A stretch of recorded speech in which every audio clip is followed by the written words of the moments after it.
Do you have any idea how much money you can save by representing yourself in the sale or purchase of your home? I know it sounds like a crazy question for a real estate agent to ask you, right? But I want to pose the question to you. How much do you think you can really save? 10, 15, $20,000? Fair?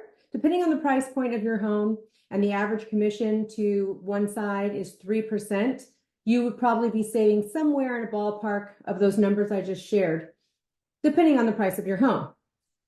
But how much can it actually cost you if you represent yourself improperly?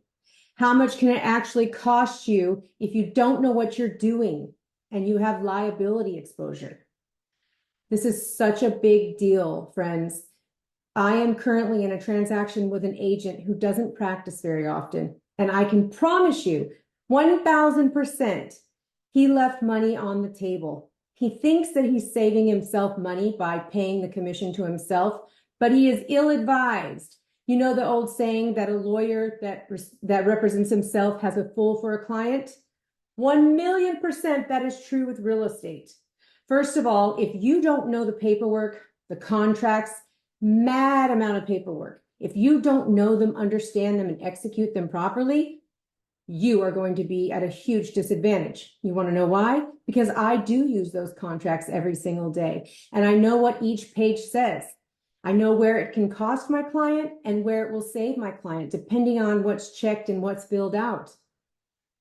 Honestly, the liability exposure for representing yourself because you failed to do some due diligence that you didn't know you were supposed to do in a certain time frame, it's really not worth it. The check on the exposure of liability is blank.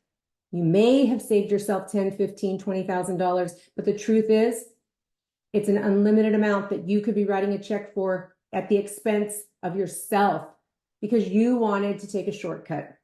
The same goes with someone wanting to sell their own home, hoping that they can negotiate well against a real estate agent. Well, it's less effective if you don't do it every day. Let's just say that, okay? Negotiation is not a simple thing that a lot of people are comfortable with. Why gamble with something that's $1 million? Just pay the going rate and get an expert to help you execute a transaction with a minimal liability exposure to yourself and keeping your costs under control because they know what to look for. Trust me, I'm an expert. Thanks so much for tuning in to Tracy's Real Estate Talk, episode 256. Call me if you have questions about representing yourself so we can talk it out. Thanks, and I'll see you next week. Bye.